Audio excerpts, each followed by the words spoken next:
What's up, everybody? How you doing? Welcome back to the Punk Rock Review.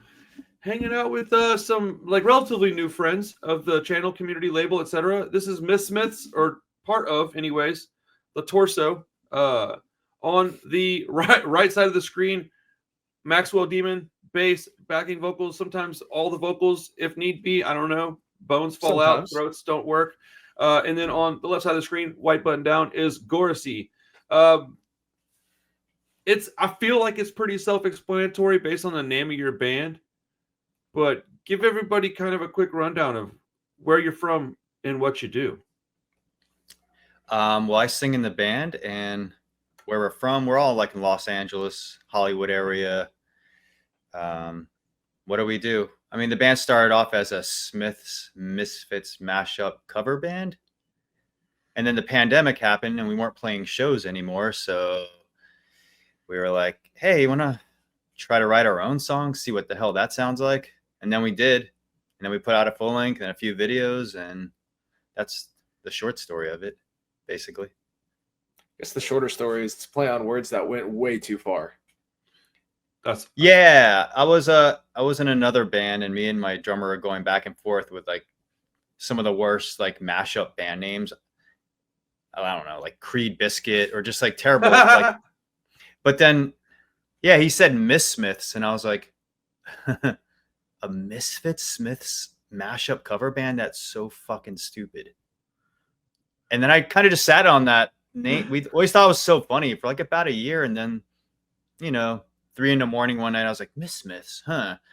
I was like, and I started putting around ideas in my head, I was in my notes. I was like, yeah, there'll be 2 singers because I can't sing like Glenn Danzig. And at this point, I figured out I could kind of sound like Morrissey. Like I was just fucking around the mic and doing whatever, and my band was like, "Did you know you could do that?" I was like, "No, I had no idea. I've never tried to sing like him before." And that's when that triggered the idea of like, maybe I can make that into a real band.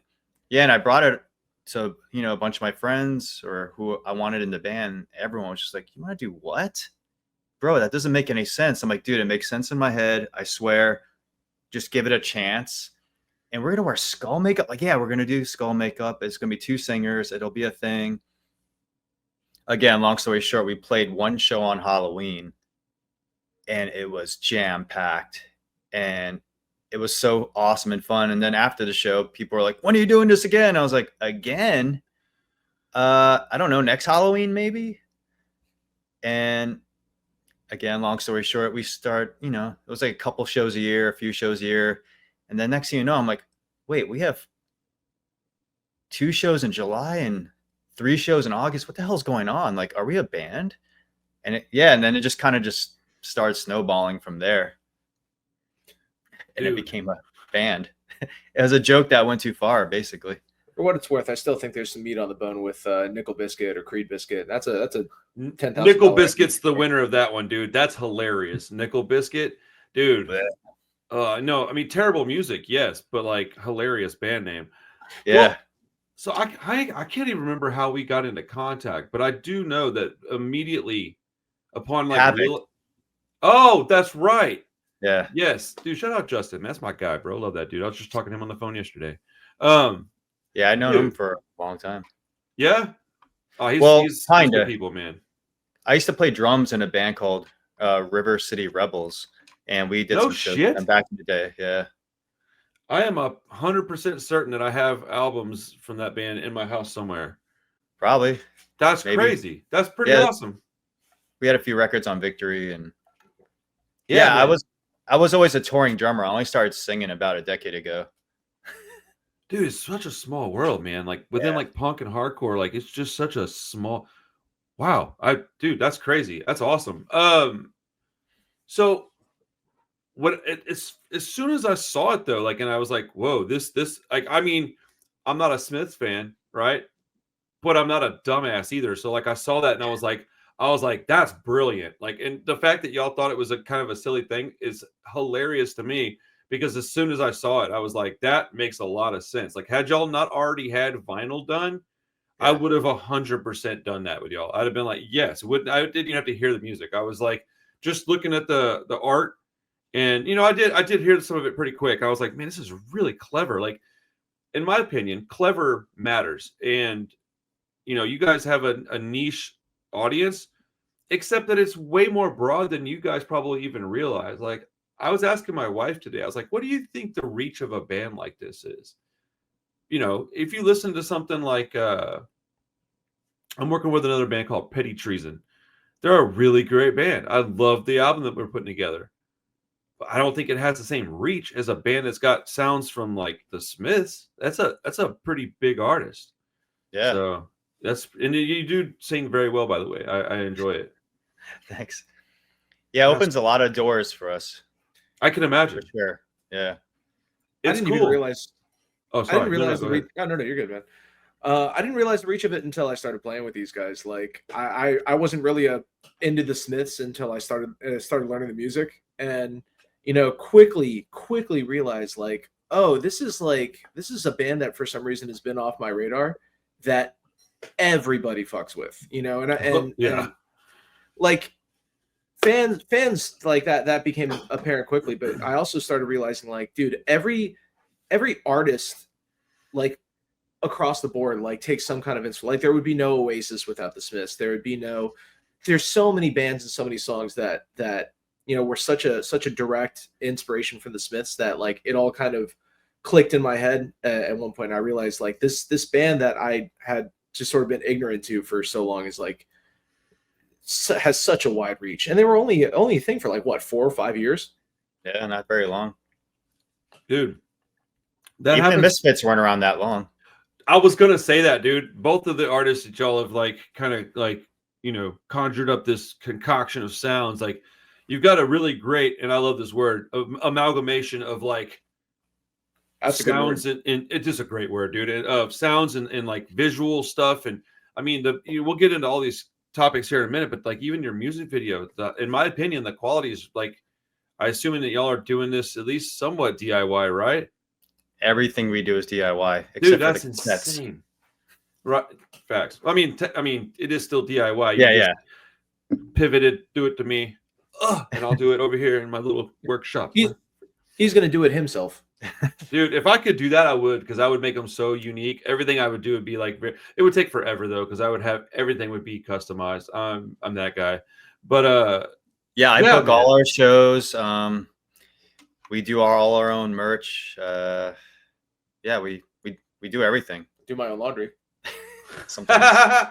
Who did the cover art for this EP? He goes by Berserk.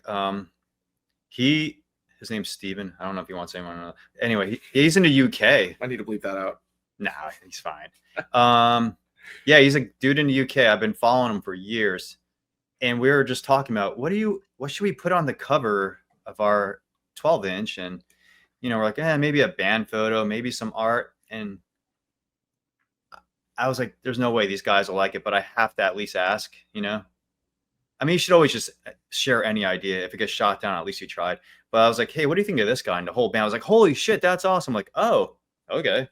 Very cool, creepy comic book style for, like, everything he does. And he does a lot of tribute to, like, huge artists. Like, he's got a bunch of very comic booky artwork of, like, Ozzy and Morrissey and The Cure. And as soon as I saw the page, I'm like, dude, this guy, the artwork is incredible, but, like, the topicality is just so perfect. And he'll turn, like, punk rockers and rock stars into, like, comic book heroes and shit. He's just monsters and shit. Yeah, so I hit him up and was just like, I know you don't know us or whatever, but we would love for you to do the cover. I don't know if we can afford you. And I mean, long story short, dude was so nice, and we definitely could afford him. And he just, for the past, like, I don't know, 6 months or so, he's just been, like, doing a lot of our merch designs, the single designs, album artwork. I mean, you worked with him a little bit for the cassette thing. I'm sure he was real easy to work with. Very nice. Very so nice. Okay, so that was the guy that actually did the design of the cover. Yeah, absolutely. Okay. Yeah, he's super cool, man. I'll put his Instagram link in the description of this video. Definitely. If we can slide him some work, I think I like that. That's the thing though, is like it's a package deal, man. The way you guys look physically, the way you do your stage show, your videos, the cover art, the name of the band, the song titles, it is a it's a niche genre, but dude, the fans of this stuff, look, man, horror punk has its own, ecosystem. You could be, if you're a horror punk band or that's your thing, there's going to be people that do not like punk rock that like your music. I know a lot of people that don't care about punk that still listen to Blitzkid, they still listen to the Misfits, they still like Calabrese, they still like all this stuff, dude. They like all the Danzig stuff because they like horror movies. And that's my other foot goes into that lane. I mean, I used to own a horror movie store. That's all I sold was horror movies.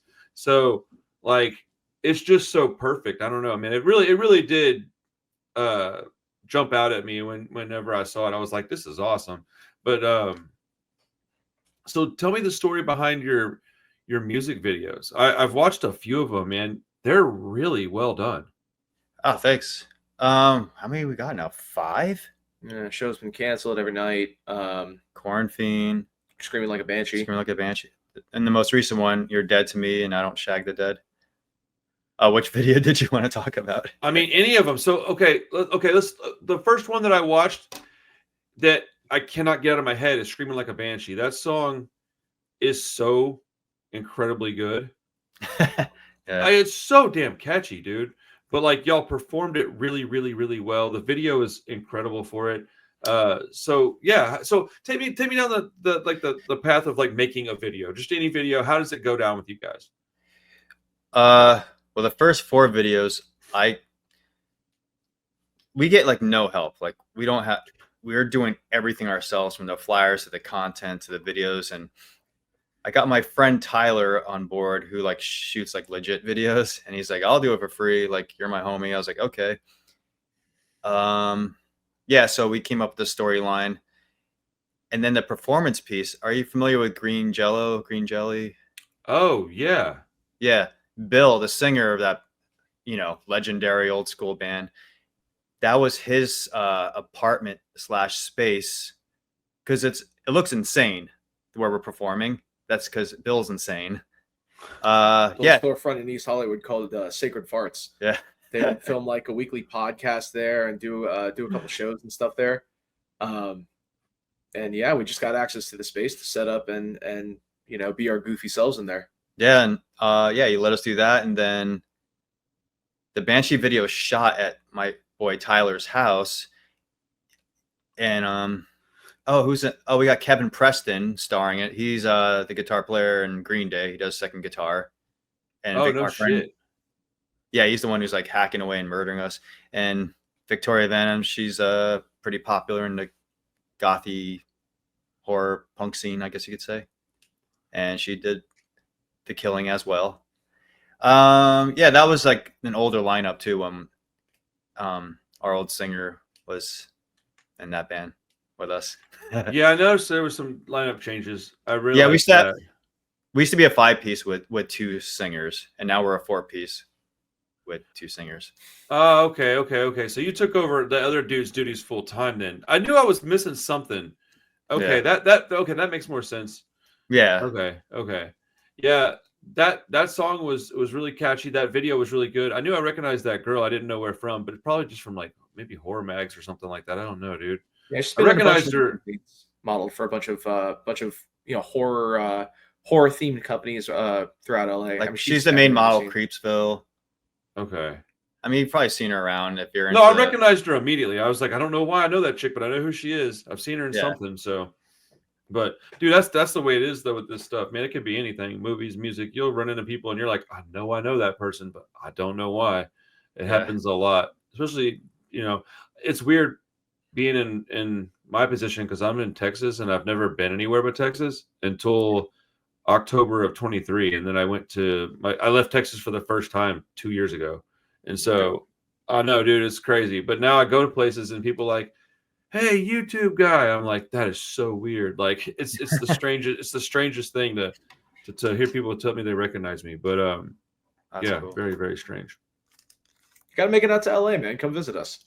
I came out for LA Punk Invasion, and I'll be in LA in November. Actually, I'm gonna come out and see Cox Bar play. But I'm pretty good friends with Justin. I'm gonna come back out. I won't say often, but regularly. I love LA. I've been out there twice now, and it was. Dude, I would love to come out, like hang out with you guys. You You know the band Clip 45? No. No, it's a street punk band, but there's another band called Before Dawn. They're like a death rock band, and they're based in LA, and they're homies of mine, and they work with the label and stuff. And so I like LA. I actually have like friends out there that are people that I trust and know and stuff. So I love going out there. It's very similar to Houston. It's real spread out. It's really bad traffic. There's a lot of freeways. It's exactly like Houston on the West Coast. So I felt at home out there. Where's Cox Bar playing? Cox Bars? Oh shit! Hold on. I don't Dude, know I fucking love Cox Bar so much. Dude, I just had Colin on the show a couple weeks ago now at this point. It was like, yeah, I saw that clip. Bucket list stuff, dude. Craziness, man. Yeah, because when they were getting back together, they played that punk rock bowling thing. It was years ago. It was when they first came back. And I was like, I'm a little old for the mosh pit. I'm hanging out with my ex-girlfriend at the time. And they start playing. I took my jacket off. I'm like, hold this. And I never came back till the very end. I was like, holy fuck. I was in denial. So yeah, they're so good. They're playing at the Palladium. Okay. That's what I thought it was, but I wanted to double check before I said that. I'll try to go if I can. There's 2 days. Saturday sold out like in like an hour or two. And so they opened up Sunday. Sunday, to my understanding, there's still tickets available. So if you're interested, anybody watching this, check it out. We're so busy, I can't buy tickets in advance anymore. Like that makes sense though. That's a good thing, man. Yeah, it's a good awesome thing. Like in October, there's so many bands I want to see that I just didn't buy tickets for because October is like our busiest month for sure. Well, yeah. I mean, Morrissey's playing here. I'm like, fuck, I can't go see him.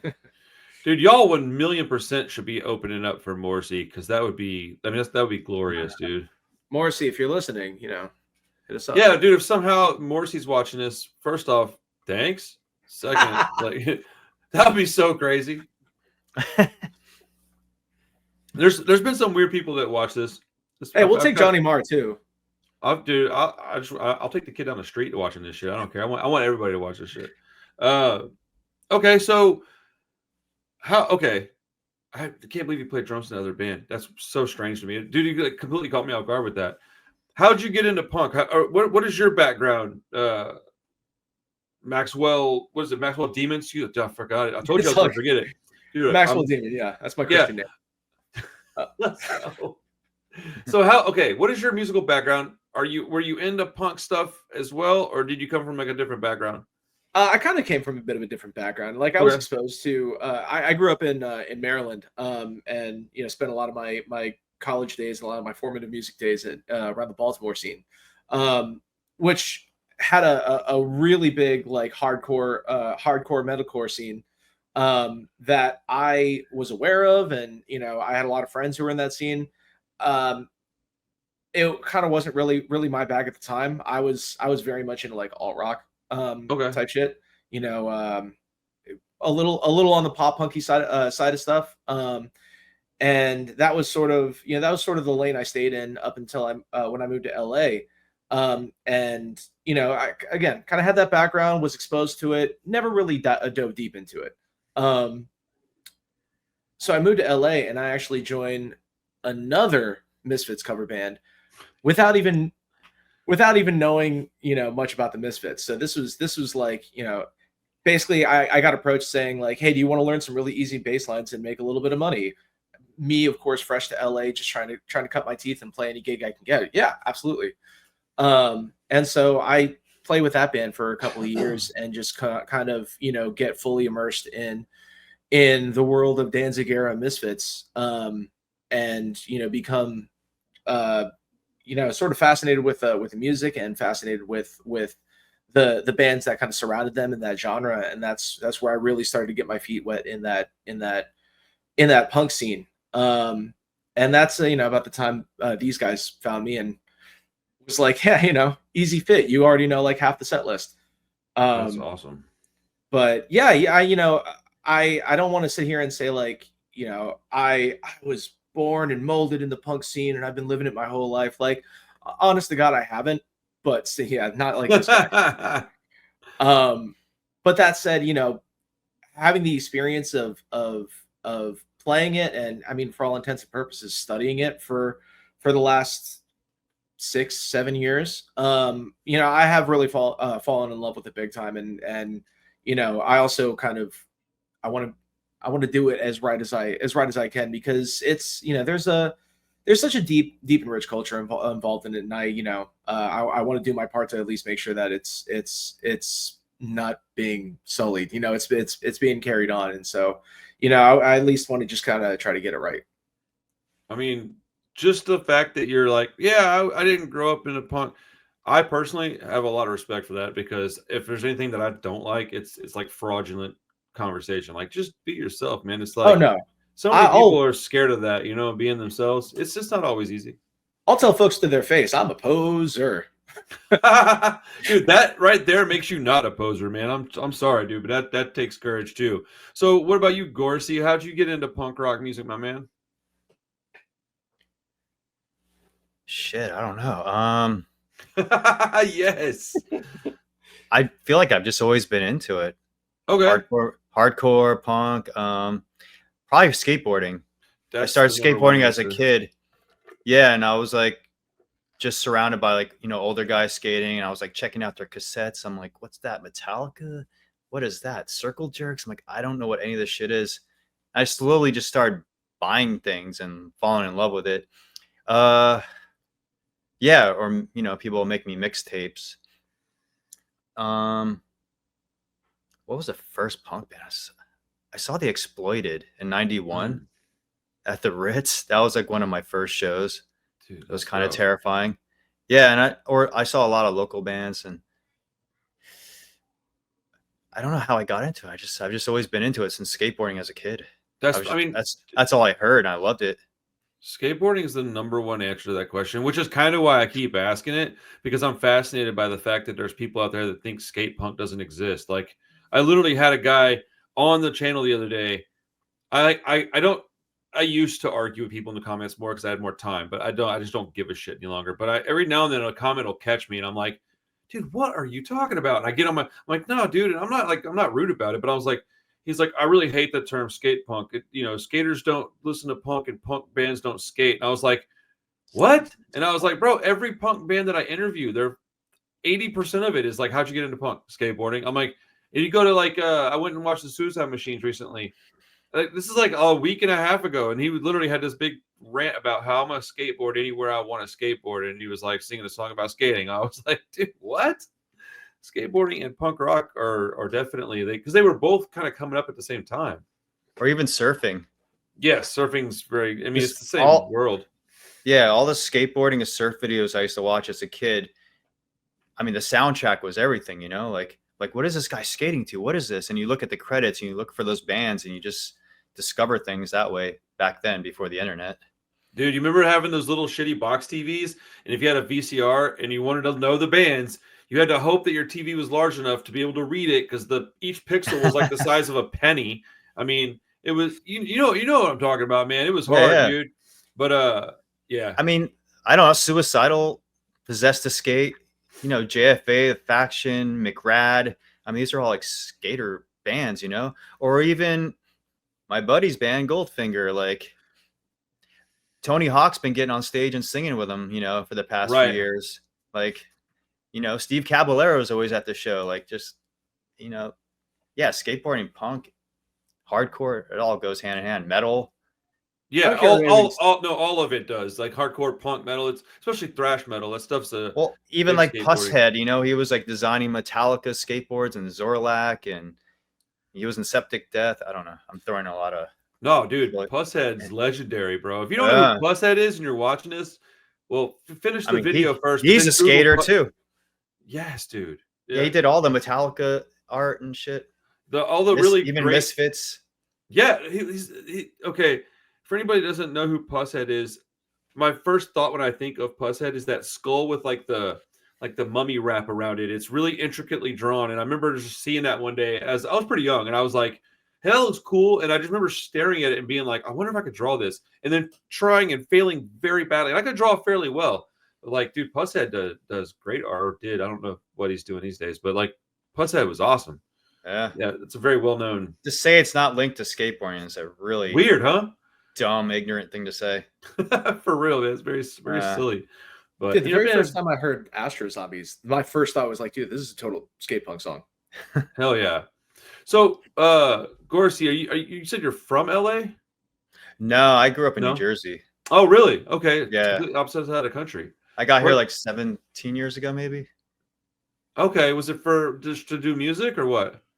Yeah, at the time I was living in Brooklyn, and this Australian band auditioned me in Brooklyn, and they wanted to relocate to LA, and that's why I moved out here. Whoa. Yeah, That's all. and I was in that band for a couple years, and then I quit eventually. That's And pretty then cool. I just stayed because holy shit, the weather's the best here.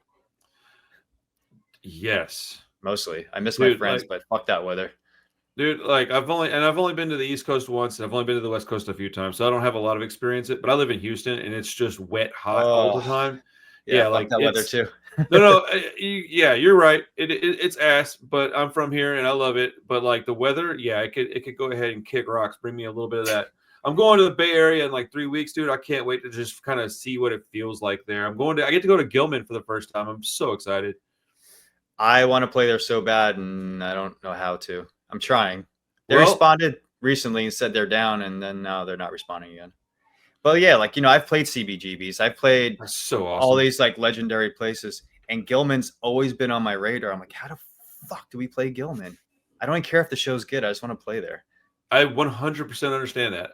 Yeah. I'm really lucky. I just happened to see that they had a show that was going to be Integrity, Judge, and Earth Crisis. Now, I'm not a big Earth Crisis fan, but I love Integrity and Judge, and they're all playing. That's going to be a freaking banana show. So I'm grabbing my gear.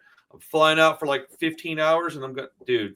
I got Judge hammers on my leg. Oh, we're way better friends than we were 5 minutes ago, dude. That's awesome. That's one of the shows in October I can't fucking go to because of this band. Wait, that's a good problem to have. I'm just saying. I was like, yeah, Judge.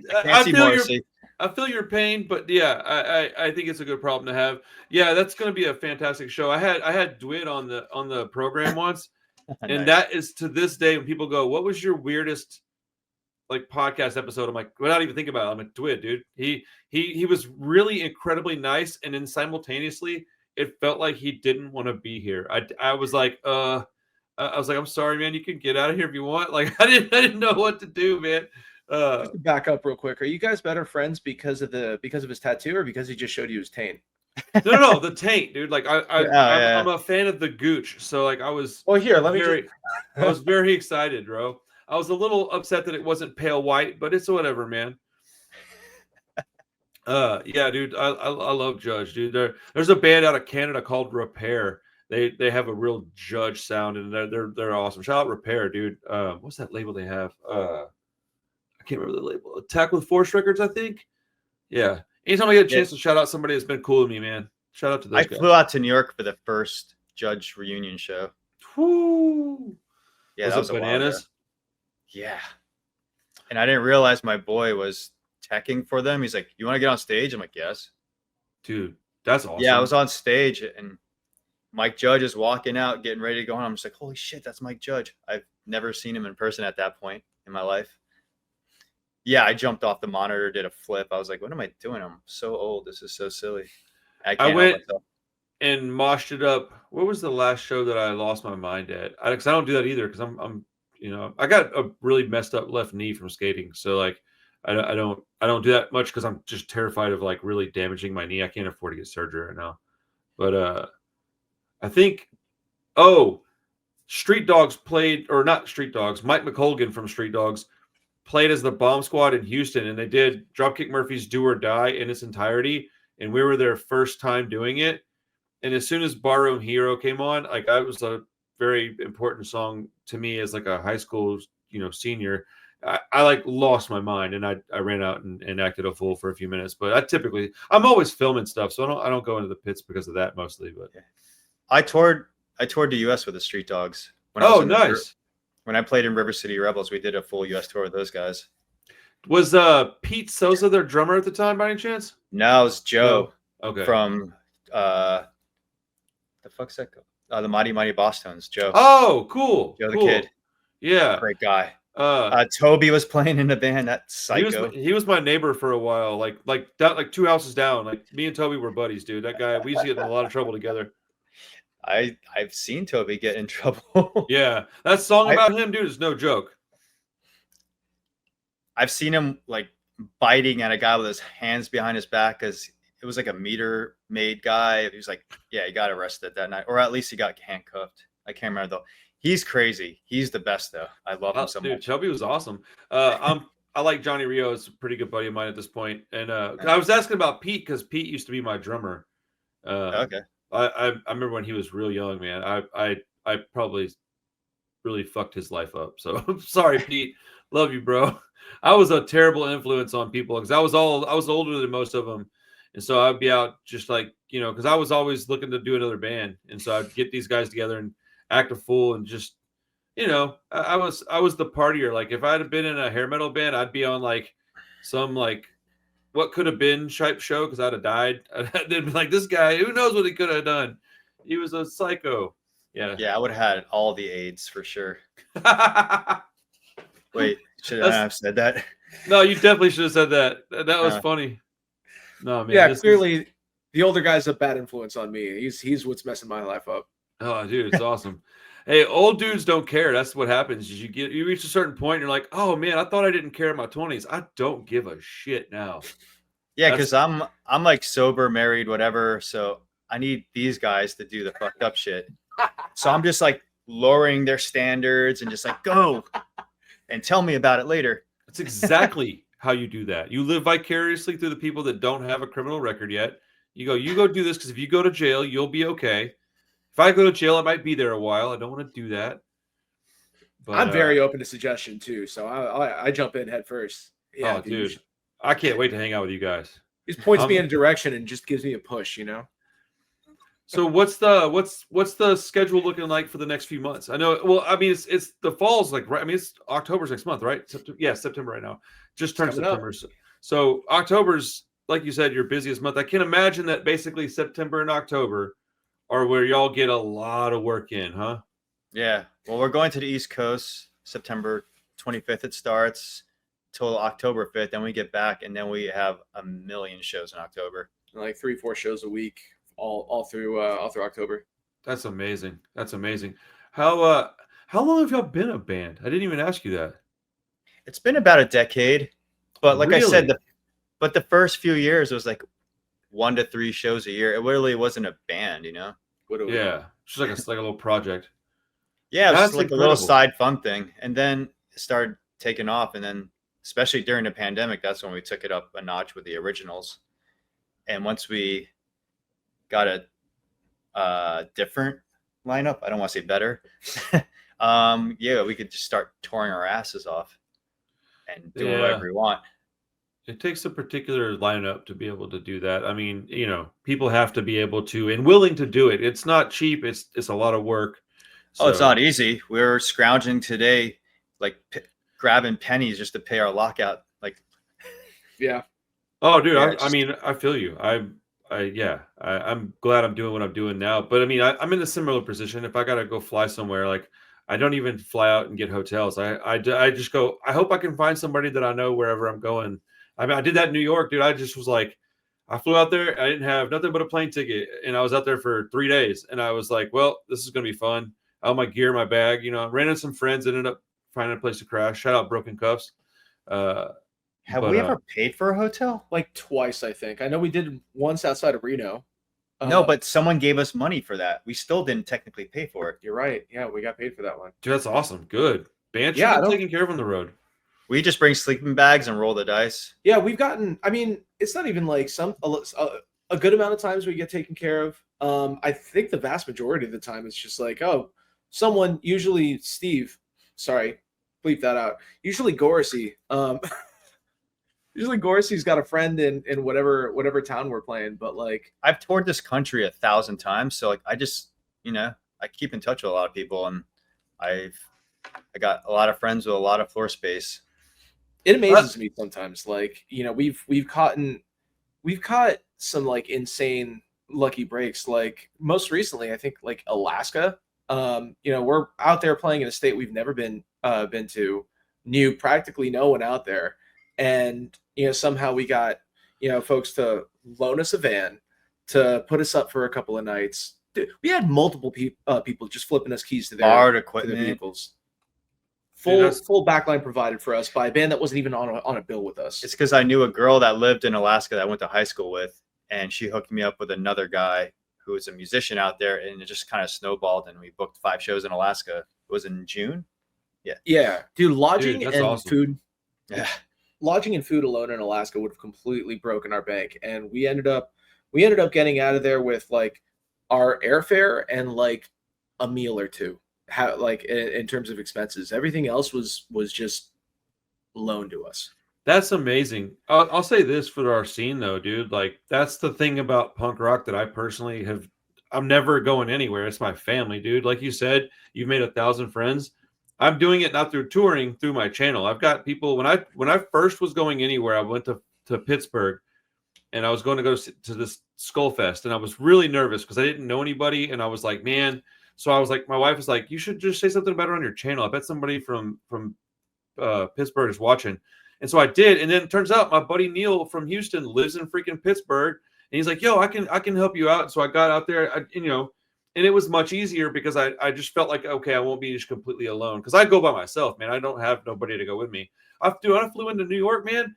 Not only did I go by myself, I left my major credit card at home. I had to like figure out the subway instead of Uber, and I was like, "Oh, dude, I'm so nervous right now," and I got anxiety. I was like, dude, it was a lot, but I'm better for it. You learn how to do this stuff. You learn how to travel. It's interesting. The subway gives me anxiety too. Those turnstiles really freak me out. Man, what a terrible band. I mean, I hate the subways. How was Alaska? Alaska was beautiful, Dude, I want to go to Alaska, man. You said you went in June, so it's like, is it warm out there during the summer? It was so beautiful. It was just perfect. We lucked out. Man. 75 degrees and sunny for 22 hours out of the day. 22 hours? Oh yeah, the sun doesn't go down until like after 2 a.m. Yeah, it was weird. And then it's up immediately. Yeah, that's exhausting. It was weirdly not as bad as I thought it would Really? be. It's just It felt like we were playing a matinee every single day, though. It was weird. For We'd real. we'd come out of a show after at like 1:30 after playing 2-3 hours or whatever, and just look up and it's like dusk. It looks like 8 p.m. That's insane. Dudes are like blackout drunk. You're like, bro, the sun's still up. They're like, it's always up. That's insane, though. Dude, we 22 played hours of daylight. Oh. we played an outdoor set at like 10 p.m. and we were getting sunburned. Yeah, it was weird. That would be weird. Playing an outdoor set at night and it's sunlight out. That's But the world's flat, guys. So people are so wild, man. It's just I'm gonna go on a rant about flat earthers now. But Oh boy. So what are the places that you guys most desire? Like where do you want to go? I said that wrong. Where are the places you want to go the most? Like if you could travel anywhere, if you could tour anywhere right now, where's that at? Where are you trying to get to? I'm trying to get us to the UK in April. Nice. I really just want to play Japan. Yeah, I knew you were gonna say Japan. I knew it. I was waiting for Japan. North Korea. I said play, not move to and stay there and never come home, because you ain't leaving that place. Dude, I got North Korea is terrifying. I got a buddy that lives in South Korea, and the stuff he tells me about like that part of the world is like, dude, we were very lucky, just in general. Like, yeah, it's gnarly. I mean, I just want to tour the world. I want to go to places I've never been. Yeah, big time. where's the best place that you've played? Alaska's up there. Dude, Alaska's pretty rad. Yeah. Like as far as like scenic wise, probably Alaska. Just in general. Just like where what places are you having the most fun in? What are the places that you look forward to the most when you're booking a tour and you're like, okay, we're gonna hit all the normal spots. What places stick out to you? Jersey's always great to us. Yeah, Jersey. I can only imagine. Portland goes hard for us. Yeah, I love it does there. go hard. Yeah, I guess we love Salem. It's not a huge scene there, but everyone comes out for us. And Massachusetts, not Oregon. Yeah. Oh, Salem, Massachusetts. I'm not surprised that Jersey shows up though. I mean, isn't that where the Misfits are from? They're not New York, they're Jersey. Yeah. Yeah. New Jersey. Lodi. Yeah. That's crazy. Bro, what a great band. I really enjoy your music, man. I'm glad you're doing it. I'm glad that you like thought of a silly idea, tried it, and that you had the, I don't know, whatever it takes, courage to keep it up. Because I mean, are you all full time, or what else do y'all do? I'm not full time. No. We got like I day just jobs can't and be. partial shit. Yeah, it's well, I mean, that's why I was asking, because you said you're so busy. So I was thinking, like, if you're that busy, you may not have time to do other stuff. So what kind of jobs do y'all have outside of music? I work the door at a bar a couple nights a week, and I'm also a personal trainer. So Oh, you're like for real into fitness. yeah, Bro, I thought you I, were talking shit earlier, bro. I'm sorry. Is this family friendly podcast? Can I curse? You say whatever you want, dude. Fitness dick. This is the punk rock review, man. If I censored your language, I would be selling myself short. yeah, I've been a trainer for over a decade now. Dude, And that's cool. I do freelance, and all my clients will, work around my schedule if I have to leave for a week or two. That's cool of them. Yeah, because they're probably like, good. I could take a week off of exercising. Yeah, and I got like little random jobs here and there. It's probably hardest for you to take off. Yeah, I got a fucking pretty 9 to 5 day job. Oh yeah, what field? I work in an optometrist office. I'm an optician, so I sell, make, and dispense prescription eyewear, and I like cut lenses in a lens cutting lab. Oh, dude, that's fucking cool, kind of. It's fucking boring. I'd much rather be playing bass and Well, I mean, I'd shit. much rather be putting out records every day too. But I mean, it's pretty cool to. I'd rather be doing that than like sitting in some cubicle all day typing on a computer with like some menial job that you're like what I'm saying, like, so Yeah, I look, I appreciate it for what it is. It's it's easy enough, and I've been doing it long enough that like I can come through after screaming my lungs out till 2 a.m. And still like get the job done the day after, dragging my ass out of bed to show up at 9 a.m. or whatever. It's flexible enough. I can kind of take off the time I need to do relatively shortish tours, week, 2 weeks at a time. And more than that, I'm starting to push it. But like the biggest thing for me is like it's fucking boring enough to the point where I'm so motivated to like get this band to the point where I can make this a full-time thing. And that's really like every day I go into work, I'm like, fuck, here. I'm like thankful for that, because it's like, okay, cool. It's, another kick in the ass to make something big out of this thing. What does our drummer Todd do for work? Drums. Yeah, Todd sometimes doesn't get to eat here and there. Oh shit, sorry, Todd. That sucks. Yeah, he's a full-time musician. He plays with us in a couple of other bands to Heck feed yeah. himself. That's right. And our guitar player William H. Business, he is a photographer. He's a photographer and a guitar teacher. He actually can't tour a lot, which is why we have our boy Johnny Martian, who does most of our tours, and he's been with the band since the beginning. Yeah, we got a He whole loves team touring. away team. I see the guy that few bands like that. Sorry. Yeah, like Business, he does a lot of the writing, and he'll do a lot of local stuff, but the tours, it's really hard for him to leave.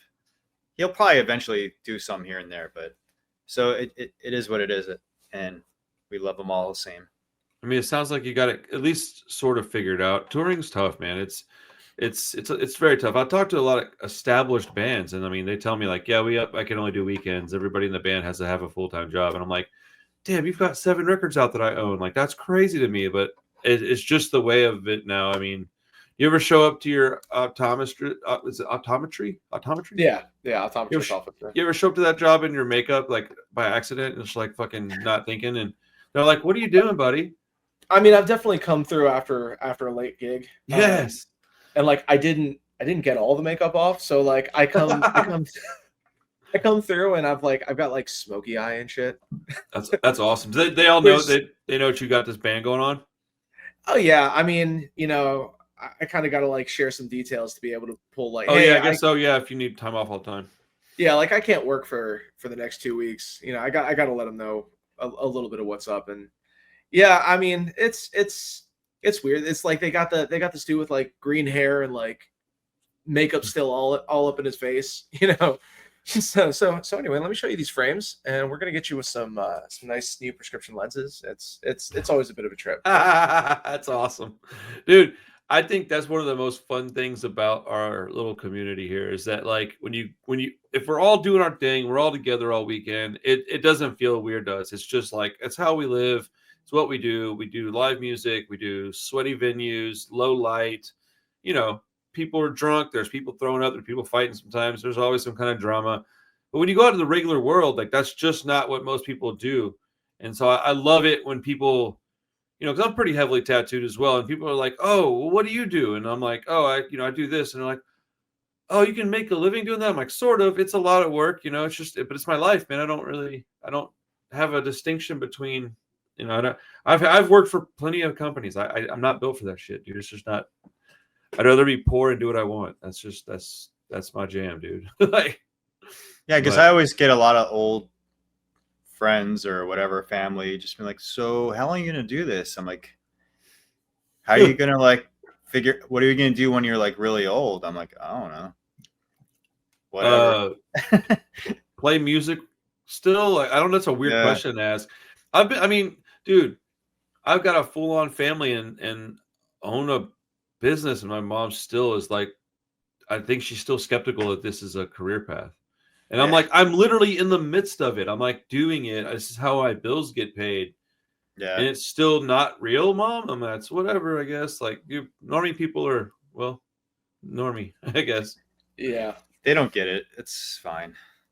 I it's mean, cool. this is dude, we all three went, but that was awesome. Yeah. So I mean, it does take a certain kind of person, man. I mean, I, I, I was led here, man. I didn't choose this, bro. It chose me. I heard one song and I was like, oh, I don't like all this other stuff anymore. This is what I was supposed to like. I feel it in my bones, you know, as a young kid. Yeah, I, totally. I do kind of like running into people like us in that normie world. Like every now and then I'll be at work and like someone will roll in wearing like a set of Vans. I'll be like, one of us.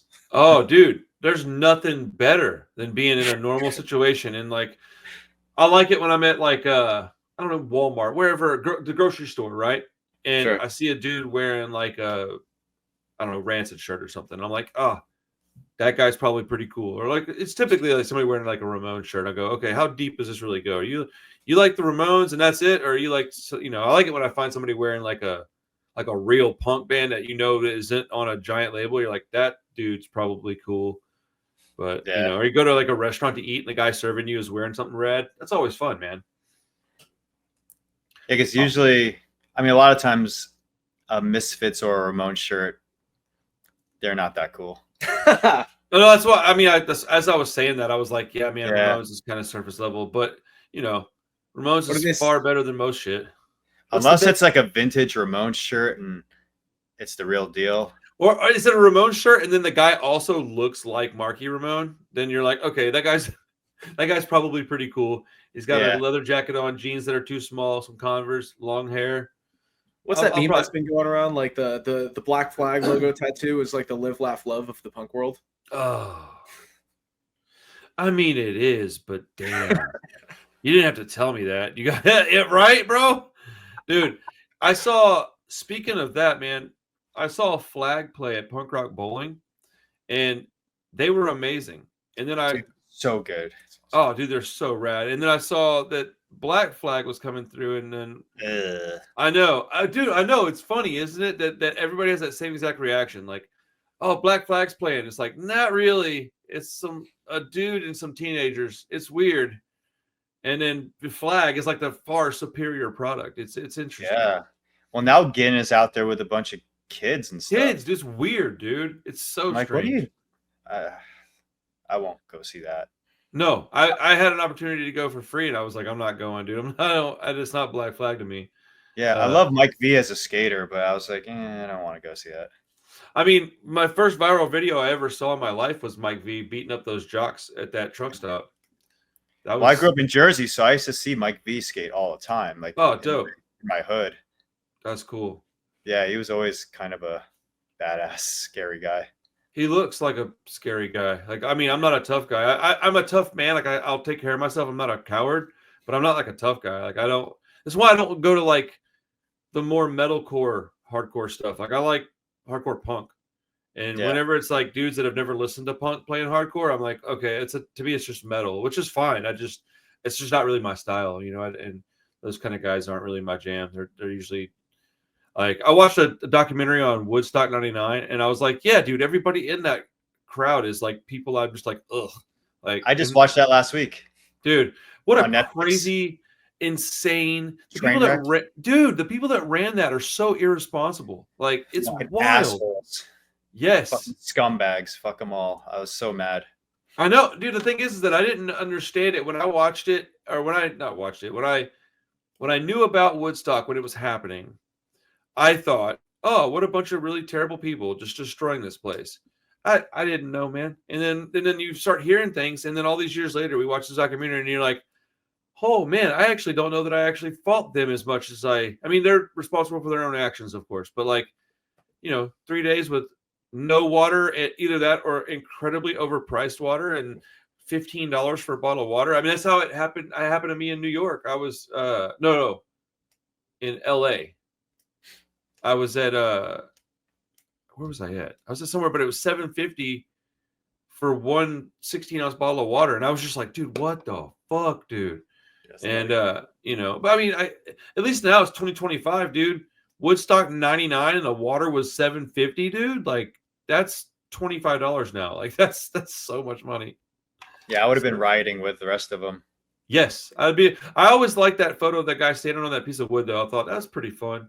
I'll do that. Yeah. You ever see that? Are you into any thrash metal stuff? A lot of the older stuff. Like, you like Municipal Waste? Oh yeah, Dave Woody, the drummer's a boy. My friend, I grew up with him. Oh, I've known him cool. since I was a kid. He's a Jersey guy. Nice. Well, dude, that He band's was rad. trying to get us a show in Virginia and Richmond, actually, for this tour coming up, but it didn't work out. Dude, that band's rad. I don't have any idea if they would remember this or not, but they came through Houston, like, I mean, it must have been 16, 17 years ago. There's a place called, I think it was called the Meridian, and they had brought somebody. I don't remember who brought it. I always say they brought it, but I don't know if it was the band. Somebody showed up with these two, like, springboards from like gymnastics, and they were all spray painted up with, like, typical thrash metal, lime green and black and pink and shit. And we had boogie boards somehow. I don't know where those came from. They're the little foam ones, they're like 18 inches wide, maybe 2 foot tall. And we were jumping off those springboards and like crowd surfing with the boogie boards. And there was this like rafter, but it was painted black, so you couldn't see it. I guess it was just an aesthetic thing. And I jumped, and I just got really unlucky, and I hit it like right here. And I was like going through the air. I hit it. I dropped straight down.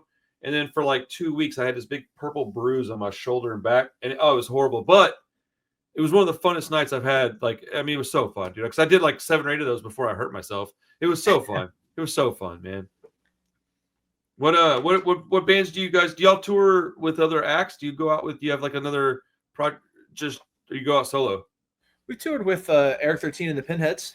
Oh yeah, Okay. Eric plays in Combi Christ as well. Oh, okay. I know that band. Yeah. Dang, But he dude, you know a sings lot of it. people. I've been around. Yeah. There's a band, Evelyn's Casket, in Seattle. We'll do like a few shows with them when we go up that way. Good dudes.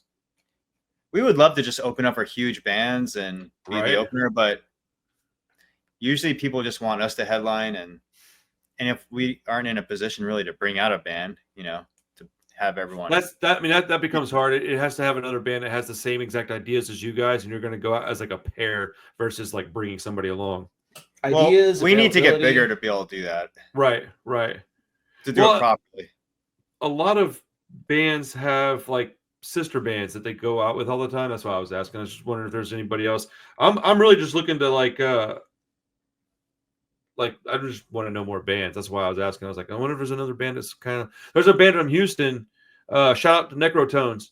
They're awesome. I'm becoming friends with those guys. They're a real young band. They haven't been around a long time, but they're super rad dudes. I'm positive they're going to be watching this. I'm a little sad that I didn't think to shout them out until now. But super rad guys, man. If y'all ever come to Texas, I'm sure they'll play with y'all. We definitely come to Texas. Yeah, Oh, big time. It's been if on our y'all list. if y'all ever get to where you want to do that, like let me know. I'm not a booking agent of any kind, but I know a lot of people out here. I've been here my whole life, so I could definitely help you to a degree getting some stuff set up in Texas for sure. There's a lot of bands that would love you guys out here. I'll tell you a band we'd love to tour with, Drac and the Swamp Rats. Shout out those guys. Ooh, I don't know them, but I'm writing that down. It's Drac, like Dracula Drac, if I heard that correctly. Oh, that was the band I sent you to check out. Maybe I did hear them then. I'm positive I listened to it then. Hold on. Let me go look. Maybe I didn't. Shit. Or at Is least that recent? Yeah, it was this week, but I think they're going to get in touch with you. You might not have listened to them yet, though. Oh, if it was this week, I can tell you I haven't listened to them yet. I've been busy. So my apologies to Drac and the Swamp Rats. Tell you what I'm going to do now is check them out because now I feel like an asshole. So that's how that happens sometimes is you make a mistake. Why do you make you feel like an asshole? Oh, dude, no. It's everyone up. No. I'm just being ridiculous. But that happens a lot, dude. That happens to me all the time. Is I'll be like, oh, what's this? And then they're like, I sent you that. I'm like, son of a bitch. I go look through my stuff and go, oh, I've already heard this, or oh, I have this. Didn't realize it. That happens to me a lot. So this is definitely on me, not you. Part of the luxury of having a terrible short-term memory. I'm telling you, dude. You could have told me that band name this morning, and I would have forgotten. So,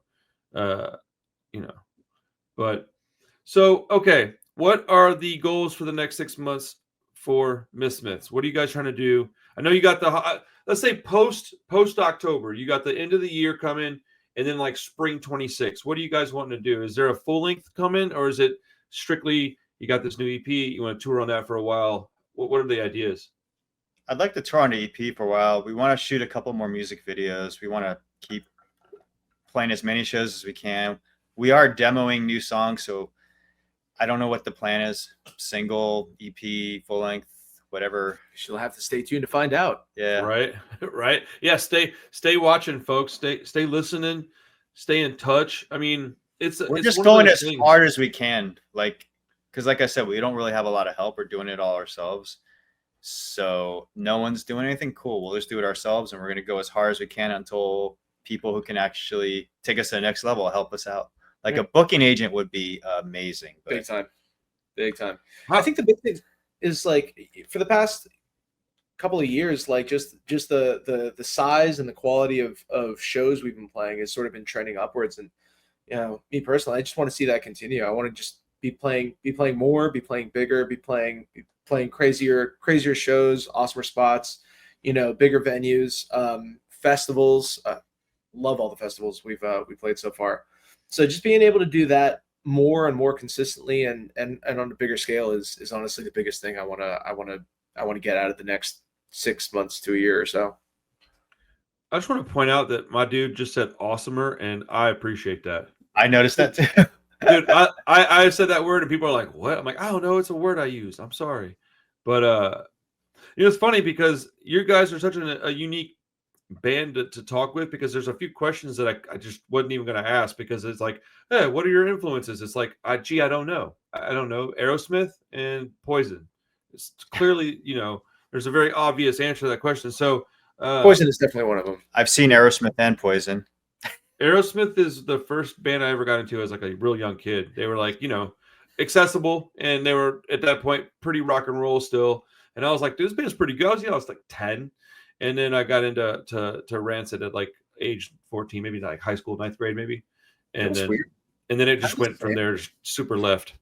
I saw Rancid on their first ever tour in New Jersey. Damn, bro. Oh, when they were a 3-piece. Like I'm stoked for you and simultaneously incredibly jealous. That's so rad. That's badass. Yeah, and I only went early to catch them because I was like, oh shit, a couple of guys from Op Ivy got a band. I'll check that out. That's exactly why you would go check that out for sure. Do you remember that band Downfall? It was in between Op Ivy and Rancid. I managed to get my hands on a 10-inch. They only have like one release. It's not even really an official release. It was made in Japan. I was just doing a video on that recently. That's really good music too. I just had Gordy on from The Forgotten. That was like a dream get too. I've been really fortunate. Forgotten. I used to play drums in a band called Worthless United from Jersey, and we toured. It was Bouncing Souls, Hot Water Music, and The Forgotten, and us. We did all of Canada on the Punkorama tour. That was like around 2000, whatever. Dude, I've got Hopeless Romantic tattooed across my knuckles, bro. That Bouncing Souls are like one of my absolute favorite bands. The Forgotten, one of my favorite bands, and Hot Water Music, one of my favorite. That's a ridiculous lineup, dude. Yeah, Bouncing Souls, they put out some of our stuff on their label Chunk Saw. Oh, really? That's awesome. I remember the second to the last show on that Punkorama tour, the drummer of Hot Water jumped on a song with the Bouncing Souls. And I talked at the time, Mike McDermott was the drummer who's in Joan Jett right now. But I was like, yo, you should let me play a song. He's like, you think you could step up to the plate? And I was like, I don't know. I was kind of kidding. I was just like, what song can I play? He's like, anyone you want. I was like, I kind of want to play Hopeless Romantic. He's like, we're opening up with that. You can't play that song. I'm like, and then I think I picked Private Radio. Oh, great song. Yeah, and I learned a song tapping on a van. I was like, oh my God, they're going to fucking invite me, a sold out crowd. Yeah, I jumped up. I fucking slayed it. That was the first time I was like, yes. Oh, I might be talented. I can't believe I just did that.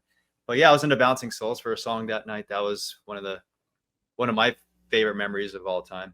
And there's a picture of me playing drums with them in, what was that, AP Magazine, Alternative Press?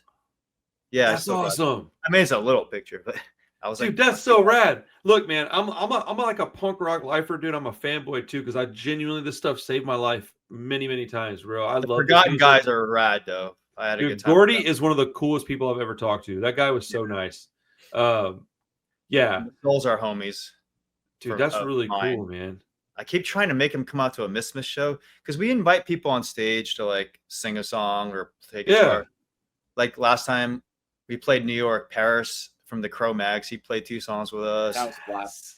I don't know if you know Burn or Orange 9mm, but the singer Chaka, he did a song with us. Wait, the band Burn? Yeah. I know of them. I have a couple of their records in my store, 7 inches. Yeah, we're always trying to, make it a fun event. We've had the guitarist of Goldfinger up on stage with us a time or two, haven't we? Dude, that's pretty rad. So is that Goldfinger? He produced this EP, by the way. Oh, no kidding. Well, it sounds fantastic. I mean, I look, dude, if anybody was to just look at your band and not, let's say they didn't get to the point of watching us talk, right? And they just saw your band, listened to it, and were able to look at like the direction of the art, the quality of the videos. Y'all are projecting quality and you're projecting professional, even though we're within punk. I mean, I don't understand the whole, you can't be professional with punk. Of course you can. That's the whole point. You're doing what you want to do the best way you can do it. But like, I personally feel like your trajectory is like very much that direction. I think that if you just keep plugging away at it, that you'll definitely get where you want to be. I would be flabbergasted. Anything that I can do to help, you let me know, bro. I got you, man. This is. We keep turning on people to the Smiths or the Misfits. Like we have Smiths people come who are like, I'm a Misfits fan now because of you guys. Like I didn't even know that's awesome. And then the opposite too. Like, holy shit, I never listened to the Smiths before. They're really awesome. So that's happened a lot. So the Smiths and Misfits should thank us for that. 100%. We got a mosh pit going on in Arizona to There Is a Light That Never Goes Out, and I'll never forget that moment. That's pretty interesting. I mean, I got like some normie homies that like they're just like dudes that I'm friends with from outside of the punk rock world, and I've introduced them to y'all's music. And even my buddy who's definitely not into any punk stuff was like, yo, I kind of like this, man. What is it? And then I sent it to him and he was like, this is awesome. So like there's a lot of reach that y'all have got. It's just a matter of do you have the patience isn't even the right word. I'm positive you have the patience for it, but like, is it in the cards for you to be able to keep waiting until it does break? It's just like me doing my channel. I still got a long way to go to where I'm satisfied, but I'm still doing it right now. But it's just like you guys. I'm on the ground floor, man. I'm hoping I can pay my bills with the money I'm making. It's real slow moving, and there's a frustration there that I understand completely. But it's also some excitement because you're living in it right now. You're in the good old days right now. Like it is the good old days. Like if you don't enjoy this, you'll regret it forever. So, I'm just stoked y'all are doing it. Yeah, it's hard, but that's not even a complaint. it is Right. what it is. Life We love is hard. Yeah. I mean, there's a. I know it sounds so cheesy and corny, but there's totally like a charm in like those nights where you gotta like crash at the venue or, you know, drive 7 hours through the night through the snow over mountains and shit. Like That is not charming, but I get your point. Man, it was charming once we made it. Sleeping at the venue, I get that. That's fine. But dude, driving at night and oh no, thank you. Oh man, Shout out Montana. dude, yeah, dude, that would be Montana, wouldn't it?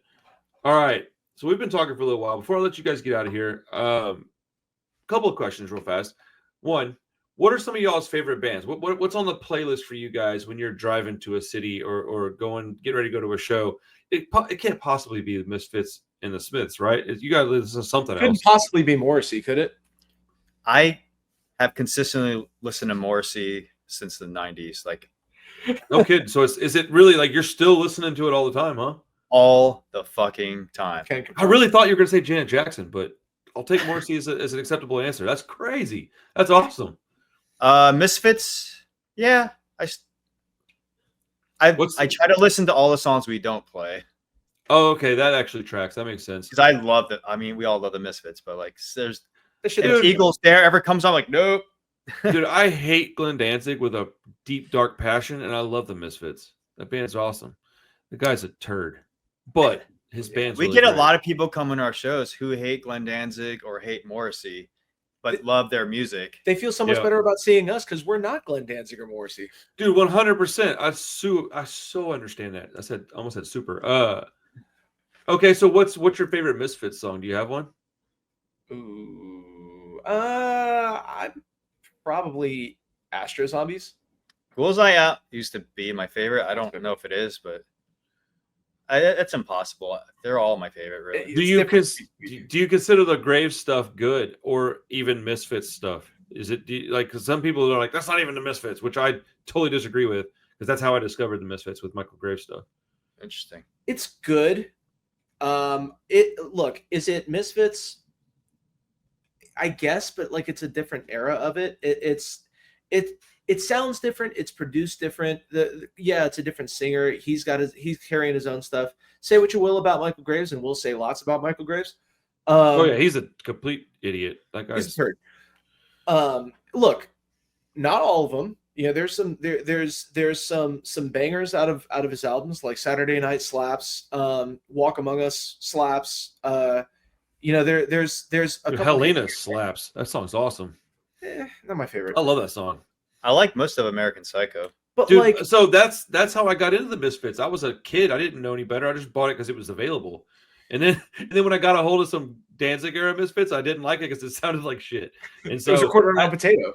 I know. I had to become like an adult and then listen to it again, like in my 20s, and be like, "Oh, never mind. I'm an idiot, and this is amazing." But like, it took me a while. I didn't like the Clash until a year ago, and Rancid's my favorite band. So you like what you like. The thing I'll give Danzig era stuff over Grave stuff is I can front to back, cover to cover, pretty much any Danzig Misfits album with very very few if any skips. While I like some Graves era music, I can't listen to a whole album of Graves Misfits and not get bored or want to switch to something else. And I think that's crazy, dude. That's all it needs to say. Famous Monsters and American Psycho. Now the other stuff he did, whatever, wasn't even a lot after that. But those two albums are pretty spectacular. No, but I don't think they're as high quality as the Danzig stuff. I just was asking y'all's opinion on it. But like, when I was young, I just got introduced to it kind of backwards. But yeah, because I saw the first couple of shows they did with the Graves. with Graves. Yeah, back in Jersey, and I was such a huge Misfits fan. And I knew I was never going to see that band. So when that happened with Graves and Chud, and I was like, holy shit, Jerry and Doyle, there's some OGs. I just was so excited to hear those songs. I wouldn't have cared who sang them. It was just exciting. And then that album came out. I was like, this is pretty cool. I just wish they didn't call it Misfits. It should have just been something else. But I think it's fine. There's a lot of bands that I feel like that about. Like, I think that as soon as AFI switched it up, they should have called the band something different. Like I probably would have liked it okay, but the fact that they called it AFI and it sounded nothing like what I knew AFI to sound like for years and years and years, I was like, this is weird. Still the same guys, though, right? Yeah, but it's a dramatically different sound. I mean, to me, that's just that's to me. There's no difference. It's different singer. Yeah, different sound. Yeah, same thing to me. You know, that's just. I mean, it's. Well, the problem with Danzig Misfits is Danzig wrote all that stuff. And Right. Yeah, but I mean, there's differences in all of it. There's, each situation is very unique upon itself. But like, it was just a kind of a typical question, I guess. But it's an argument, man. People, I find people very passionate about their hatred for the Graves era Misfits, and I've had a few people that told me they like it better, which I don't agree with that. It's subjective, so whatever. But like better, I'm like no, better. It's good, but people. I don't think I'd be friends with someone like that.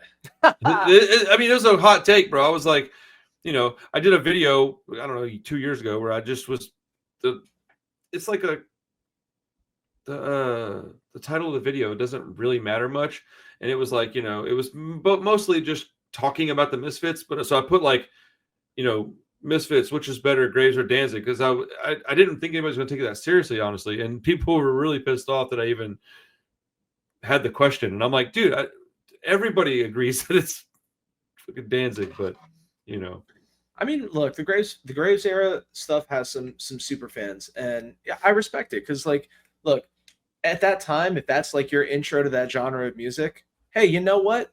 You could pick worse entry points. You know what I'm saying? That's actually true. There are worse entry points to the Misfits than that. By the way, that band Worthless United, I was playing drums in, that did that Forgotten Bounce the Souls tour. We opened up for that Graves Misfits show. That's dope. So I got to play that first show too. So I was. Oh, that's pretty. Actually, that's pretty cool. Yeah, but I mean, I'm not gonna say anything bad about that lineup anymore.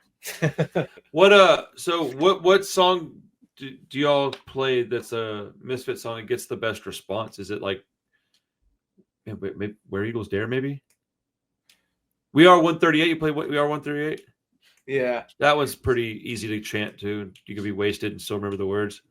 Hybrid Moments, Astro Zombies. I mean, they're all kind of big pop. Last Caress, yeah. Skulls, big pop. Skulls. That's actually probably the one. That's Skulls. There's not a one though. They're all, especially too. Like we fuck with a lot of the songs. Like do a lot of mashups. I love that. I think it's amazing. Like we what's the one you just mentioned? My short-term memory is going. Where Eagles Dare. Eagles Dare. Oh yeah. Like we do this cool thing. Not to give away too much of our show. But like we do this bit where we have a Smith song that we sort of just do a quick shift right into that song, and it just catches people completely off guard. So like, when we bring them in expecting the end of a slow Smith song, and they hear that, like of course that's always going to get a crazy crowd reaction. So like we try to do that type shit with as much of the music as they can, just because like, look, if you want to hear the song, listen to a record. If you want to hear it how the band does it, listen to the band do it. We want to do something a little bit more than just the stock standard cover band type shit. Absolutely. I think you do a very good job, man. I really enjoy your band. I think there's a lot of potential and almost certainly a lot of success in your future. So, dude, this time flies by when we're just hanging out, chit-chatting. Is there anybody that you guys want to shout out before we get out of here? Anything you want to promote outside of your own EP, of course, because that's obvious. Shout out Matt Hopper and Amy in Alaska. Shout out Berserk Artwork in the UK. Heck yeah. Shout out Charlie Paulson for being the homie.